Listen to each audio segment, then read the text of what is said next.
কথায় আছে মেয়েরা মায়েদের জাত, নারী শক্তির ওপরে কোনো শক্তিই নেই। এই কথাকেই যেন আবারও চোখে আঙুল দিয়ে দেখিয়ে দিলেন 58 বছর বয়সী ডলি রানা। নিজের বাবার স্বপ্নকে জিইয়ে রাখতে দীর্ঘদিন ধরে করছেন বাস কন্ডাক্টরি। হাওড়ার বেলগাছিয়া থেকে ধর্মতলা রুটে চলা 57 নম্বর লোকাল বাসের কন্ডাক্টর হিসেবে কাজ করছেন 58 বছর বয়সী ডলি রানা, যিনি শুধু কন্ডাক্টরই নন, বস্তুত বাসের মালিকও। প্রতিদিন ভোরে শাড়ি আঁচল কোমরে বেঁধে কাঁধে ঝোলা ব্যাগ নিয়ে তিনি রাস্তায় নামেন। আর যখন বাস চালক ফিরোজ খানের সঙ্গে মিলে ধর্মতলা ডেকে যাত্রীর ভিড় সামলান, তখন কেউ হয়তো ভেবে বসেন যে এটি একটি সাধারণ প্রাত্যহিক দৃশ্য, কিন্তু বাস্তবে তার পেছনে রয়েছে অসাধারণ এক জীবনের গল্প। 58 বছরের এই মহিলার লড়াই চোখে জল এনে দেবে আপনার। তাই চলুন আজ একটু অন্য বিষয় নিয়ে কথা বলি। কথায় বলে নারী মানে শক্তি, সেই প্রবাদকে যেন বাস্তবে প্রমাণ করে চলেছেন হাওড়ার 58 বছরের এক সাধারণ মহিলা ডলি রানা। তিনি শুধু একজন কন্ডাক্টর নন, বরং এক স্বপ্নবাজ, এক যোদ্ধা, যার জীবন দর্শন আমাদের শিখিয়ে দেয় সাহস, সংকল্প আর আত্মবিশ্বাস থাকলে কিছুই অসম্ভব নয়।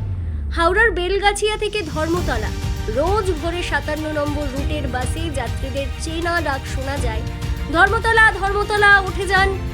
শাড়ি পরা এক মহিলা, হাতে টিকিট বই, কাঁধে ঝোলা ব্যাগ, চোখে তীব্র এক আত্মবিশ্বাস। তিনি ডলি রানা, যিনি এই লোকাল বাসটির মালিকও বটে। এই ছবি যতটা স্বাভাবিক দেখায়, ততটাই অসাধারণ এর পেছনের গল্প। 2017 সালে ডলির বাবা প্রয়াত হন।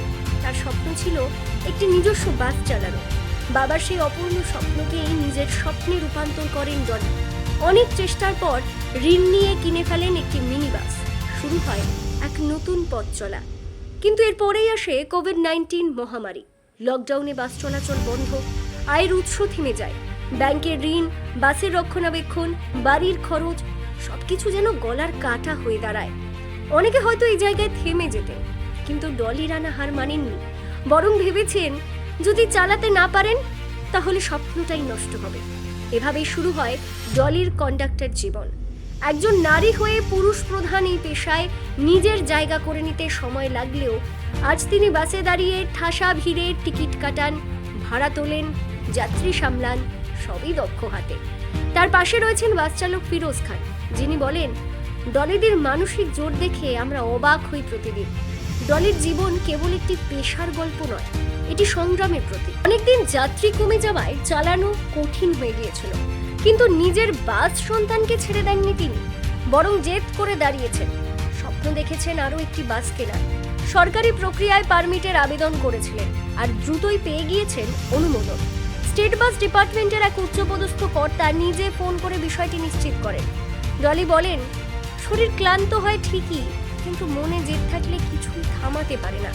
বাবার স্বপ্নের ভারটা আমি নিজের কাঁধে নিয়েছি, আর আমি জানি সেটা আমি টানতে পারবো। এই লড়াইয়ের পেছনে রয়েছে পরিবার, স্বামী ও সন্তানদের নীরব সাপোর্ট। যদিও অনেক সময় প্রশ্ন উঠেছে, এই বয়সে এসব করে কি হবে? তখন ডলি হাসি মুখে বলেন, যে বয়সে অনেকে জীবনকে ছেড়ে দেয়, আমি সেই বয়সে জীবনকে আঁকড়ে ধরেছি। তার সাহসিকতা দেখে অনেকেই পথ দেখেছেন।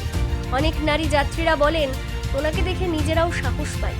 এমনকি যাত্রীরা কেউ সকাল বিকেল তাকে ফল বা জল দিতেও আসে। সামাজিক মাধ্যমে গল্প এখন ভাইরাল।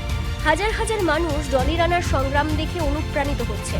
ফেসবুক, ইনস্টাগ্রামে তার ভিডিও, ছবি ঘুরে বেড়াচ্ছে। Caption, real heroine. বাসে চড়েই স্বপ্ন ছুঁয়েছেন তিনি। ডলি রানার এই জীবনগাথা যেন একটি জীবন্ত পাঠ্যপুস্তক, যেখানে লেখা আছে সাহস, ভালোবাসা, আত্মত্যাগ আর অদম্য ইচ্ছা শক্তির গল্প। তার প্রতিটি দিন একটি শিক্ষার দিন, একটি সাহস জাগানোর মুহূর্ত। প্রশ্ন জাগে, আমরা কি ডলির মতো দৃঢ় হতে পারি? সাহস নিয়ে জীবনের ঝড়কে মোকাবিলা করতে পারি? উত্তরটা হয়তো আপনার মধ্যেই আছে। Bureau report, news prime Times.